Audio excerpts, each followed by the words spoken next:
Sveiki, mēs atrodamies pie galerijas Asni, kas man atrodas fonā, un šobrīd šeit notiek izstādes atklāšana Agatai Tūnai. Un izstāde saucās, ļoti interesants nosaukums, Voltentitāte. Iesim skatīsimies, kas šoreiz šeit notieks.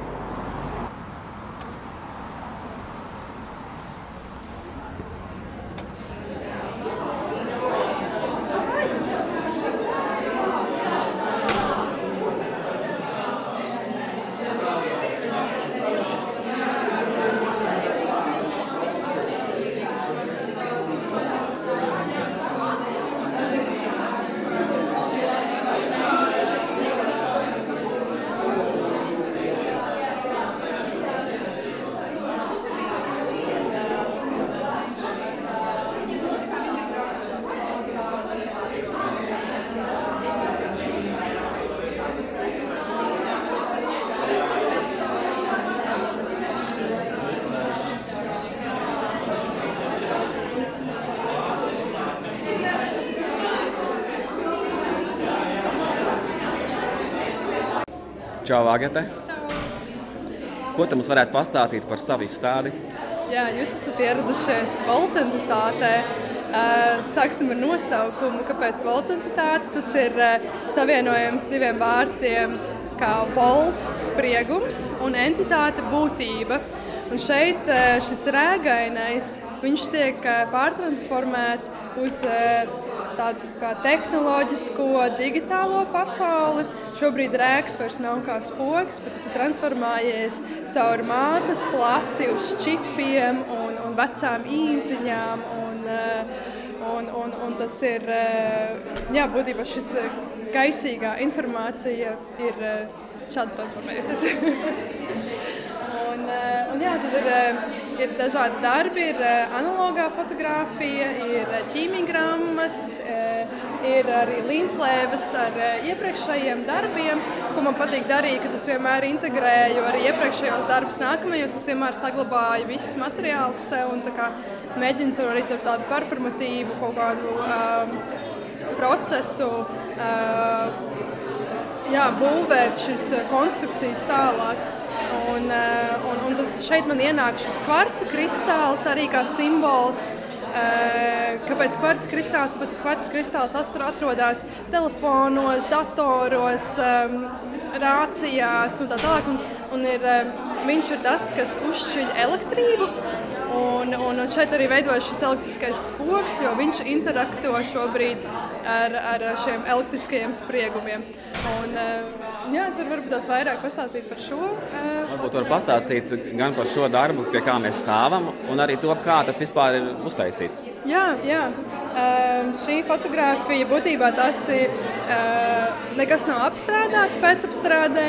Tas ir 10 sekundžu fotogrāfija, kur šeit ir kamera uz taimeri, un man pie acīm ir pielīmēti atstarojošie papīriņi, un rokās ir 2 spoguļi. Un sanāk, šajās 10 sekundēs man ir jāizskrien uz šo krēslu, jāiekārtojās ar spoguļiem, ir jānoķer kameras objektīvs, un tad veidojās šī bilde. Arī interesanti ir tas, ka būtībā priekš šīs izstādes ir kaut kādas 15 filmiņas pilns ar šādām dažādām bildēm un eksperimentiem. Kādu tās sejas dabūja tik jocīgas? Tā ir mana seja. Jā? Tā ir mana seja. Jā, tā izstās ļoti. Tas ir vienkārši negatīvā. Un tas pats arī tam attēlam, kas bija, tas bija ielūkumā un plakātā šis attēls. Tur arī ir šī dubultā ekspozīcija, un reizēm liekas, ka varbūt tur kaut kas ir zīmēts, bet nē, tās ir atstarojošās drātiņas, kas man ir tā kā stieplītes, kas man ir uz galvas. Un šī ir pēdējā bilde, pirms man nobruka kamera. Tad man izslēdzās dators ārā un dienu neslēdzās iekšā, man pults nobruka. Un mēs bijām pie Aivara uz Fine Art Print šo drukāt ārā, un viņam uzkārās arī kompis, drukājot tieši šo bildi ārā. Un es tieši domāju par to, ka es gribēju iepriekš drukāt uz elektromagnētiskā lauka audumiem, bet tas varbūt tās vēlākām idejām šobrīd tas neizdevās. Un tad man likās, ka šis darbs īstenībā pats iemies šo bloku elektromagnētiskam laukam, jo burtiski viņa klātbūtnē kaut kā jocīgā veidā viņš ietekmē tehnoloģijas. Visu laiku tu buries un ņemies ar tām ezotērikām un raganu būšanām, ka beigās būs kaut kas sanācis tāds, kas... Jā, šis ir tāds ritīgs kaut kāds jocīgs sprieguma vērsts. Es nezinu, to es nevaru izskaidrot. Mēs vedu labot kameru, viņš teica, ka varbūt tās elektromagnētiskā vētra esot bijusi. Nezinu, iespējams, jā. Un tā kā jā. Pastāst par tiem kristāliem arī.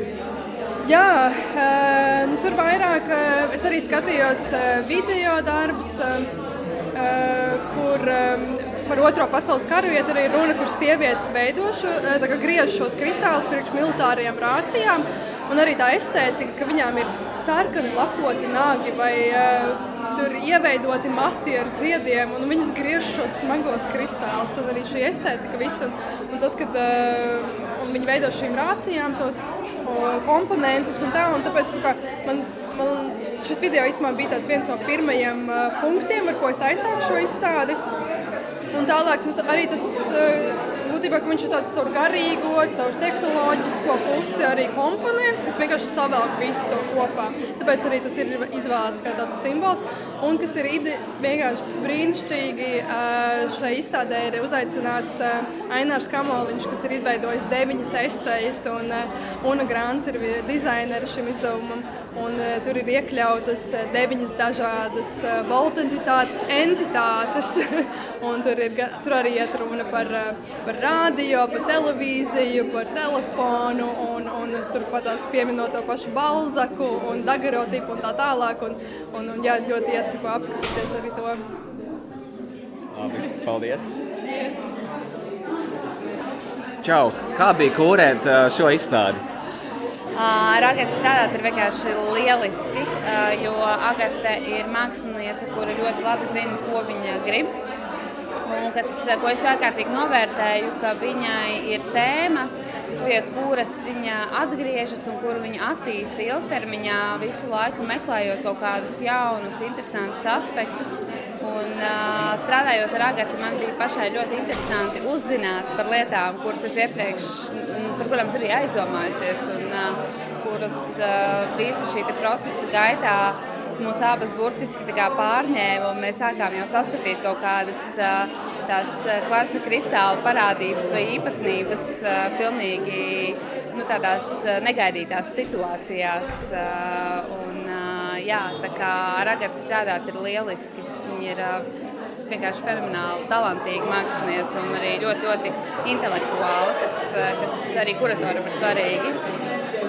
Ko būs skatītājiem svarīgi zināt, nākot ar šo izstādi? Tas, kas skatītājiem noteikti ir jāpatur prātā, kas, manuprāt, tiešām ir arī tāds kodols, ir tas, ka tas viss ir analogs. Tā viss ir analogā fotografija, kas, manuprāt, tādā mūsdienu vidē, ņemot arī vērā to, ka izstāde pieskaras jautājumiem, kas saistīti ar tehnoloģijām, varbūt pārsteidzoši. Un katrs no šiem attēliem ir absolūti unikāls un bez tehnoloģiju iesaistes, pievēršoties tam tehnoloģiskajam aspektam kā tādam konceptuālam kodolam. Labi, paldies!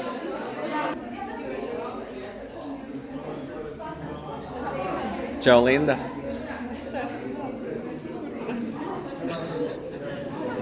Kāds tev pirmais iespējas par izstādi? Ja man mazliet padomā. Pirmais iespējas. Kāds pēdējais? Kaut kas uzrunā? Protams. Nē, es domāju, ka viņa ir veiksmīgi turpinājusi tādu savu to, kā es jau Agatai teicu, tādu pēc un pārpētniecību, kaut kā es izdomāju savus vārdus, bet ka to iepriekšējo tēmu, pie kā viņa ir strādājusi, ka viņa taisa tādu pēcapstrādi un turpina to visu, ka viņa klāja tā kā jaunas kārtas virsū viņas interesēm un viņas vizuālajai valodai, un man liekas, tas tā ļoti labi nolasās arī šeit. Un čau! Pie kuriem darbiem jūs ilgāk uzkavējāties šeit? Es teiktu, ka pie darbiņa, kur ir asie nadziņi, man ļoti patika, kā tur ir tie dažādie slānīši un tādi dīvijas rociņas. Un tu? Pie kura darba es aizkavējos? Man visvairāk patika tieši šie darbi, kas karājās. Šie darbi man visvairāk patika personīgi man. Jā. Ļoti īsa atbilde. Tas viss.